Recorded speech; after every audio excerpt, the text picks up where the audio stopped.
नमस्कार दोस्तों, आप सबों का स्वागत है। बिहार बोर्ड मैट्रिक परीक्षा के लिए गणित का अति महत्वपूर्ण ऑब्जेक्टिव प्रश्न।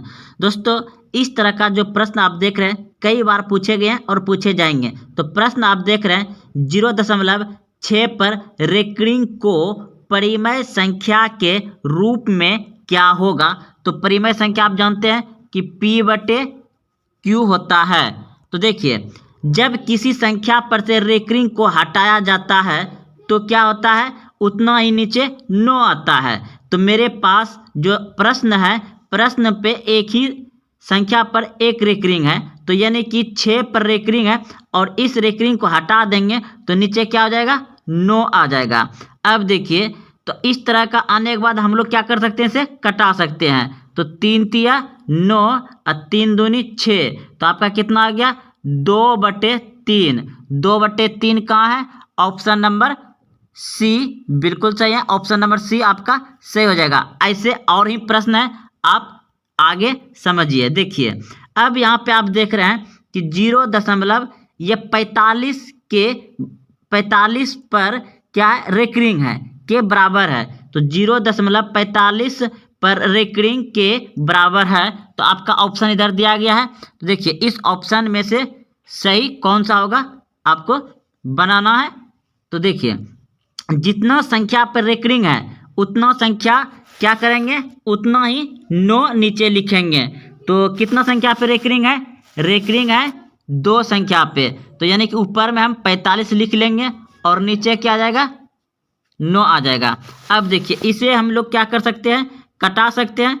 तो ये कट जाएगा 9 बार में, यानी कि 9 × 5 = 45 और 11×99 11 बार में, यानी कि आपका आ गया 5/11। 5/11। देखिए, जितना संख्या पर रेकरिंग रहता है, 2 संख्या पर रेकरिंग है तो 2 × 9 आएगा नीचे। अगर 3 संख्या पर रेकरिंग है तो 3 9 आएगा। और जिस संख्या पर रेकरिंग नहीं है उतना 0 आएगा और वह संख्या ऊपर में टोटल में से घट जाएगा। तो हम आगे देखेंगे। तो इस प्रश्न का उत्तर हो जाएगा आपका ऑप्शन नंबर 4। ऑप्शन नंबर 4 हो जाएगा इस प्रश्न का उत्तर, 5/11। तो चलते अगले प्रश्न की ओर।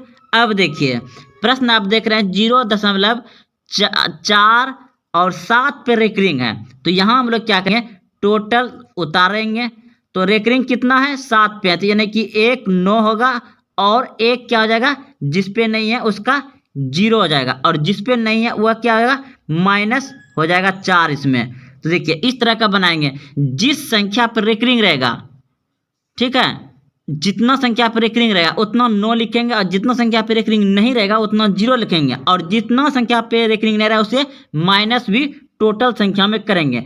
तो देखिए, आप देख रहे हैं कि 4 7 पे पावर यानी कि रेकरिंग था, तो रेकरिंग 7 पे था तो 1 9 लिख दिए और एक 4 पे रेकरिंग नहीं था तो क्या कर दिए, 0 लिख दिए और उसी को फिर माइनस कर दिए टोटल संख्या में। तो 47 में 4 घटा देंगे तो कितना हो जाएगा आपका, 43 हो जाएगा। 7 घटेगा तो अब देखिए उसमें अब 90, तो ये कटेगा नहीं, तो 43/90 आपका आंसर जो हो जाएगा 43/90। ऑप्शन नंबर ए बिल्कुल सही है।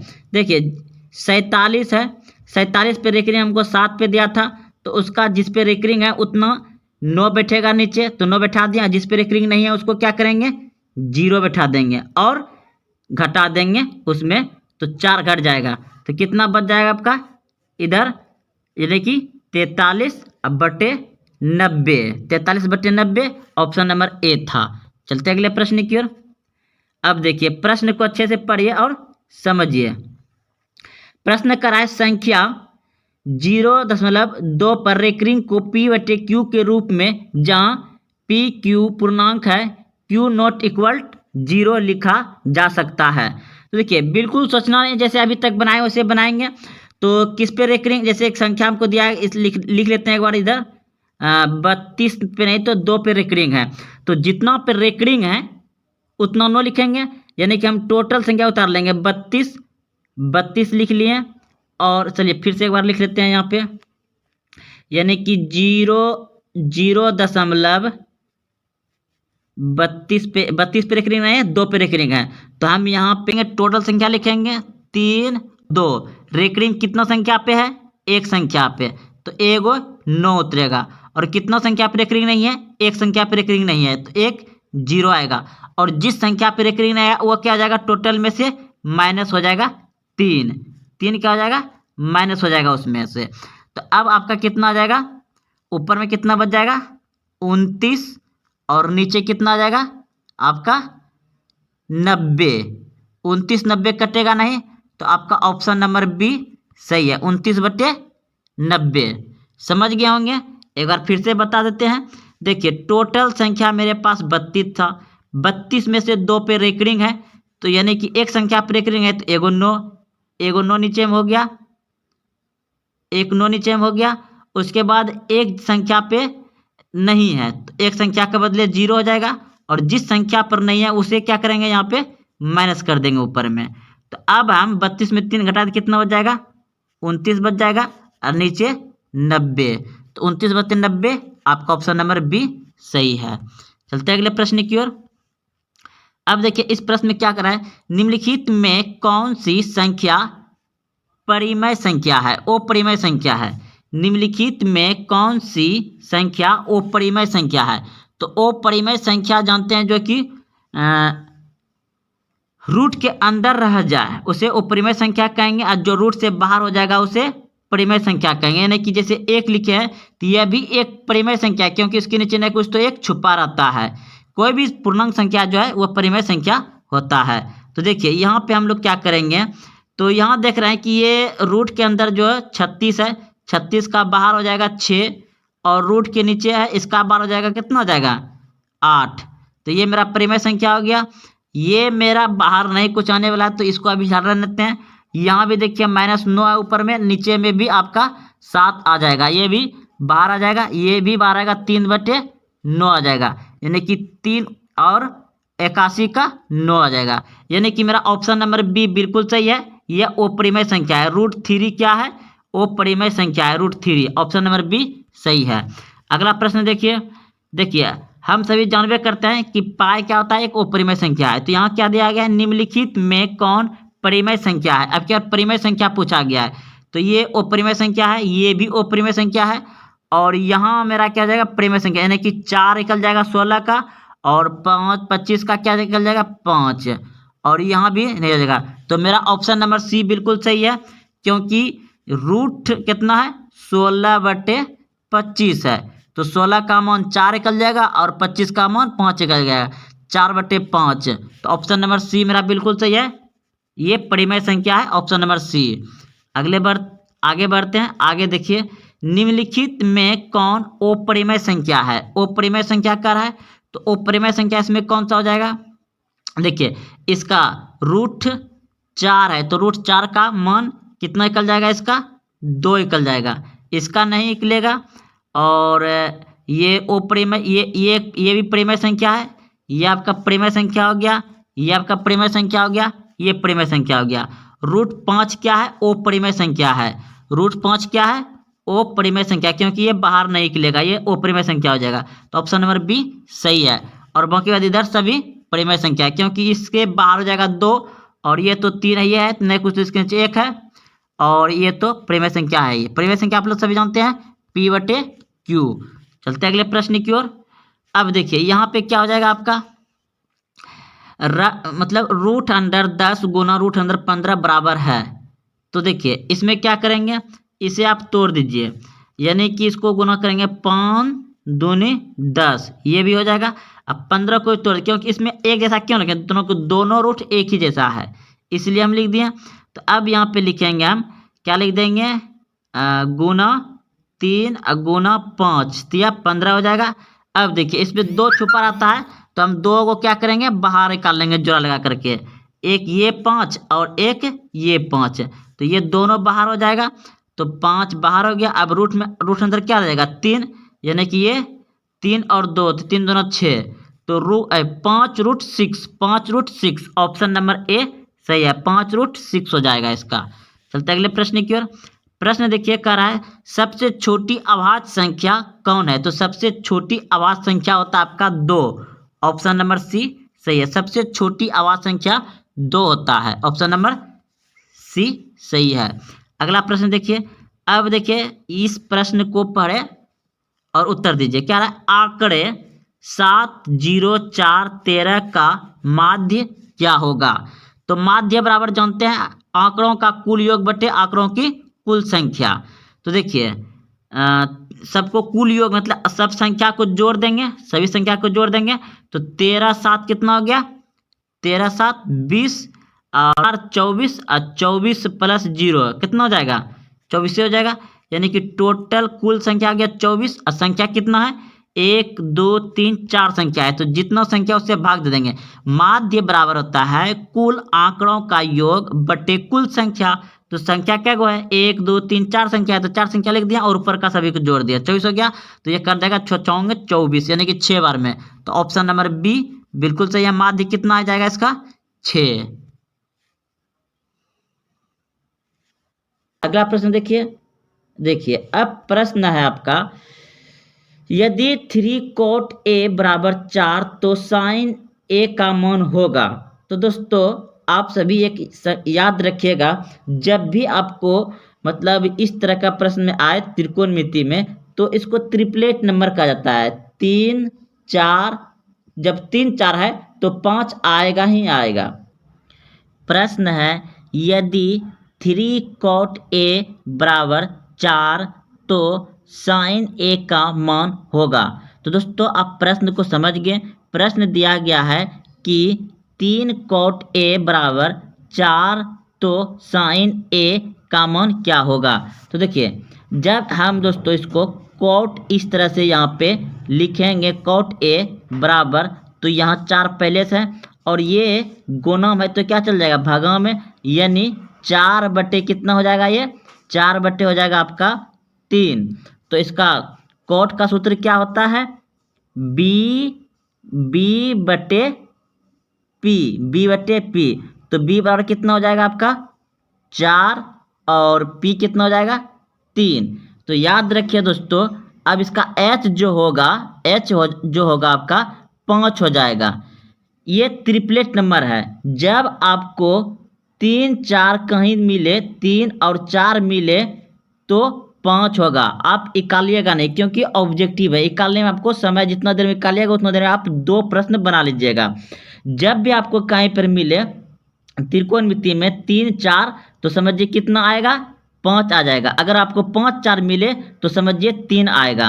याद रखिएगा 3, 4 मिले तो 5 आएगा h और 5, 4 मिले तो 3 आएगा। ये ट्रिपलेट नंबर है। तो 3, 4, 5 याद रखिएगा 3, 4, 5। अब हमको निकालना है साइन A। क्या निकालना है?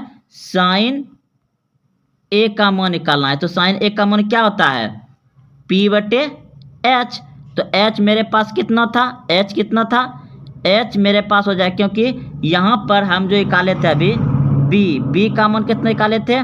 4। B का मान निकाले थे 4 और P का मान निकाले थे कितना?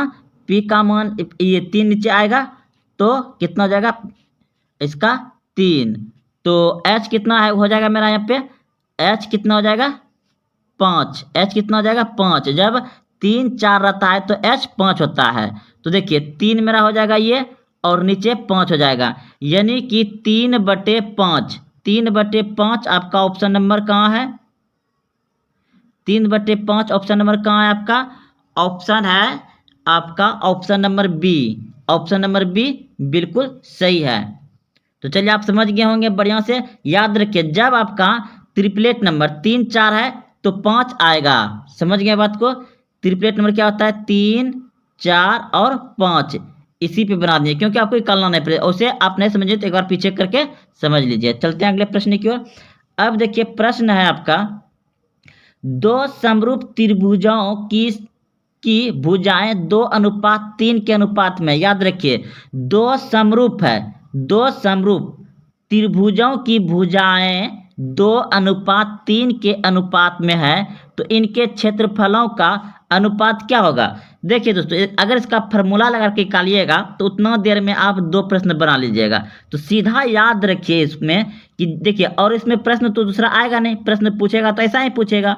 तो 2 समरूप त्रिभुजों की भुजाएं 2:3 है ना, तो इसको क्या करिए, वर्ग कर दीजिए। तो कितना हो जाएगा, 2:3 का वर्ग करिएगा तो ये 4 हो जाएगा, और ये कितना हो जाएगा, 9 हो जाएगा। तो कौन सा ऑप्शन में है, तो आपका ऑप्शन नंबर ए बिल्कुल सही है। लेकिन हाँ याद रखिए, जब प्रश्न में आपको पूछे 2 समरूप त्रिभुजों की भुजाएं 2:3 के अनुपात में है, और क्या पूछे, क्षेत्रफल का अनुपात क्या होगा, तो दोनों को वर्ग कर दीजिएगा, 4:9 हो जाएगा। चलते अगले प्रश्न की ओर। हाँ, अब देखिए इस प्रश्न को भी आप अच्छे से याद रखिएगा। अगर दोस्तों पूछे कि प्रश्न में 2 वृत्तों की परिधियां, 2 वृत्तों की परिधियां कितना है, 2:3 के अनुपात में है, तो उनकी त्रिज्याओं का अनुपात क्या होगा, उनकी त्रिज्याओं का अनुपात क्या होगा। तो देखिए दोस्तों, जब भी आपको दो वृत्तों की परिधि दिया रहे और उनकी त्रिज्या पूछे, तो सेम टू सेम वही लिख दीजिए, यानी कि 2:3 है तो 2:3 ही होगा। ऑप्शन नंबर आपका कितना हो जाएगा, 2:3। ऑप्शन नंबर सी बिल्कुल सही है। देखिए आप सभी जानते हैं कि वृत्त का परिधि जो होता है कितना होता है, 2πr होता है, 2πr होता है। परिधि क्या होता है, 2πr होता है। तो चलिए ये 1 हो गया। दूसरा मान लेते हैं 2πr2। तो देखिए ये कटिए गया, तो R1 R2 आपका सेम तो मिल तो रहा है, 2:3 था, इधर सेम मिल रहा है क्योंकि 2 को वृत्त है। तो ये मेरा एक वृत्त का हो गया, कितना दे दिया है, 2, और दूसरा वृत्त का कितना दे दिया है, 3। 2 वृत्त का है तो दोनों को हम बैठा देती है, ये कट गया, तो मेरे पास 2 है और 3 बचा। तो देखिए ऑप्शन नंबर सी बिल्कुल सही है। तो चलते हैं अगले प्रश्न की ओर। अब देखिए इस प्रश्न का उत्तर क्या होगा, साइन स्क्वायर 45 डिग्री का मान होगा, साइन स्क्वायर 45 डिग्री का मान होगा। ये तो आप जानते ही होंगे कि साइन 45 डिग्री का मान क्या होता है। तो इस प्रश्न का उत्तर हो जाएगा आपका ऑप्शन नंबर क्या हो जाएगा, जल्दी बताइए, 1/2। 1/2 कैसे होगा, क्योंकि देखिए साइन 45 डिग्री का मान होता है, कितना होता है, 1/√2। तो स्क्वायर है, इस पे स्क्वायर चढ़ा दीजिए, तो कितना, 1 का स्क्वायर तो 1 के होगा, और इसको जब स्क्वायर करेंगे तो ये रूट खत्म हो जाएगा, 2 हो जाएगा। तो 1/2 ऑप्शन नंबर बी सही है। समझ गए। चलते हैं अगले प्रश्न की ओर। प्रश्न देखिए, ये तो सूत्र है, आप सभी जानते होंगे कि साइन स्क्वायर इस जगह थीटा के जगह पे कुछ भी रहे, ए रहे, बी रहे, या 35 रहे, या 40 रहे, और plus same cos square theta, यहाँ पे ए रहे, बी, यानी कि जो अगर 35 इधर है, इधर भी 35 है, इधर 40 है, इधर भी 40 है, इधर थीटा है तो इधर भी थीटा है, तो बराबर हमेशा क्या होगा, 1 ही होगा। क्या होगा, 1 ही होगा। ऑप्शन नंबर सी बिल्कुल सही है, क्योंकि ये सूत्र है, sine square theta plus cos square theta बराबर होता है 1। थीटा के जगह पे कुछ भी रख दे, जैसे कि मान रख देंगे हम 2, तो इधर भी 2 रख देंगे, इधर रख देंगे बी, तो यहाँ भी बी रहेगा, तो हमेशा मान क्या होगा, इसका 1 ही आएगा। तो याद रखिएगा, साइन स्क्वायर और थीटा के जगह पे कुछ भी आ जाए दोनों तरफ, तो हमेशा 1 ही होगा। तो चलते हैं अगले प्रश्न की और इस प्रश्न का उत्तर था आपका सी। देखिए अब यहाँ पे पूछा गया है 7, 3, 5, 8, 6, 10, 9, 12 की माध्यिका क्या होगा। तो माध्यिका ज्ञात करने के लिए आप सभी जानवे करते होंगे कि क्या करते हैं, शुरू से यानी कि छोटा वाला संख्या को क्या करेंगे, छोटी वाली संख्या को लिखेंगे, छोटी संख्या से बढ़ते क्रम में सजा देंगे। तो सबसे छोटा संख्या क्या है, 3, तो चलिए 3 लिख दिए। उसके बाद क्या है, 3 के बाद 4 है, नहीं है, तो सॉरी फिर से लिखते हैं, सबसे छोटी संख्या कितना है, 3, तो 3 लिख दिए। इससे बड़ी संख्या क्या है, 4 नहीं है, तो 5 है, तो 5 लिख दिए। इससे बड़ी संख्या कितना है, 6 लिख दिए। इससे बड़ी संख्या कितना है, 7 लिख दिए। 7 से बड़ी संख्या कितना है, 8 लिख दिए। 8 से बड़ी संख्या 9 है, 9 लिख दिए। 9 से कितना है, 10 लिख दिए। 10 से बड़ी संख्या कितना, 11 नहीं है, तो 12 लिख दिए। क्या गो था, 1, 2, 3, 4, 5, 6, 7, 8 गो था, तो 1, 2, 3, 4, 5, 6, 7, 8 गो है। अब क्या करेंगे, इस तरह सजा के लिखने के बाद इधर से एक संख्या काटेंगे, इधर से एक संख्या काटेंगे, इधर से एक संख्या, इधर से एक संख्या, इधर से एक संख्या, इधर से एक संख्या। अगर दोस्तों मेरे पास अगर बीच में एक संख्या जो बचता तो वही माध्यिका होता, लेकिन यहाँ पे मेरा 2 गो बच गया। क्या क्या बच गया? 7 + 8 बच गया। तो दोनों को जोड़ के 2 से भाग दे देंगे, दोनों को जोड़ के 2 से भाग दे देंगे। तो दोनों को जोड़ेगा कितना हो जाएगा? 7 × 14 = 15, 15/2। तो 7 दूना 14, 7 दूना 14 अब 0.5 आ जाएगा। 7 मतलब 15 में भाग दीजिएगा 7.5, ऑप्शन नंबर डी सही हो जाएगा। तो चलते हैं अगले प्रश्न की ओर। प्रश्न देखिए, निम्नलिखित में कौन अपरिमेय संख्या पूछ रहा है? अपरिमेय संख्या पूछ रहा है। तो देखिए ऑप्शन ए क्या हो जाएगा आपका? रूट अंडर क्या है? 64/36। तो इसका आप 8 निकाल दीजिएगा, इसका 6 निकल जाएगा। तो ये क्या हो जाएगा? परिमेय संख्या हो जाएगा। इसका भी आपका कितना निकल जाएगा? 9 निकल जाएगा, 9 9 81 निकल जाएगा। इसका तो नहीं निकलेगा, इसका निकल जाएगा 7 और नीचे तो 9 है, ये है। तो आपका ऑप्शन नंबर सी बिल्कुल सही है। अपरिमेय संख्या कौन होगा? जो कि रूट से बाहर नहीं निकलेगा। तो अपरिमेय संख्या हो जाएगा, ऑप्शन नंबर सी बिल्कुल सही है। और बाकी इधर सब परिमेय संख्या है। चलते अगले प्रश्न की ओर। प्रश्न देखिए पूछा है, निम्नलिखित में कौन बहुपद नहीं है? अब देखिए यहाँ पे बहुपद नहीं है, तो बहुपद नहीं है तो इस प्रश्न का उत्तर हो जाएगा, देखिए ये आपका -7x बहुपद है, ये भी आपका बहुपद है और ये भी बहुपद है। ये आपका बहुपद ऑप्शन नंबर सी नहीं है, क्योंकि इसका गुणांक जो है कि रूट में है, रूट में है, इसका गुणांक रूट में है। यानी कि इसका क्या, अगर रूट को हटा देंगे तो 3 पे पावर क्या हो जाएगा? 1/2 हो जाएगा। तो ये जो है कि बहुपद नहीं होता है। तो आप समझ गए कि बहुपद क्या है। इसी तरह से आपको प्रश्न देगा, अगर यह प्रश्न ऐसा आएगा तो समझिए कि √3 जो x के बगल में इसका x का जो गुणांक होगा वो गुणांक है ही नहीं, रूट के अंदर है, तो कहाँ से बहुपद होगा? तो ऑप्शन नंबर सी बिल्कुल गलत है, ये नहीं होगा। ऑप्शन नंबर सी उत्तर हो जाएगा इसका। चलते अगले प्रश्न की ओर। देखिए फिर प्रश्न आपका आ गया, अभी तुरंत बताएं। जहाँ देखिए sin θ = 3/5 है, तो cos θ का मान पूछा गया है। तो sin θ का मान, जो sin θ का मान क्या होता है? P/h। तो P का मान कितना हो गया? 3 और H का मान कितना हो जाएगा? 5। तो अभी तुरंत बताए थे दोस्तों, जब इस तरह से रहे, 3 रहे 5 रहे तो 4 आएगा, 4 3 रहे तो 5 आएगा, 5 3 रहे तो 4 आएगा, और 5 4 रहे तो 3 आएगा। तो मेरा क्या निकल जाएगा यहाँ पे? बी कितना निकल जाएगा? क्योंकि 5 3 तो है, 5 3 तो है, तो 4 आ जाएगा बी। अब पूछा क्या है हमको? cos θ। तो cos का मान क्या होता है? cos का मान क्या होता है? तो cos का सूत्र क्या होता है आपका? b/h। cos क्या होता है? b/h। तो h कितना हो जाएगा आपका? h तो 5 है, तो 5 हो जाएगा, h 5 हो जाएगा, और b कितना हो जाएगा? b 4। तो 4/5 कहाँ है? 4/5 कहाँ है? 4/5 है, ऑप्शन नंबर ए बिल्कुल सही है, 4/5। समझ गए दोस्तों? देखिए इसमें कुछ नहीं, याद रखना है, 3 4 रहे तो 5 आ जाएगा। यानी कि ये ट्रिपलेट है, जहाँ 3 4 रहे तो 5 आएगा, जहाँ 5 4 रहे तो वहाँ 3 आएगा, और जहाँ 3 5 रहे तो वहाँ 4 आएगा। ये ट्रिपलेट नंबर है, याद रखिए, 3 4 5। तो हम जानते हैं कि साइन का सूत्र क्या होता है? P/h।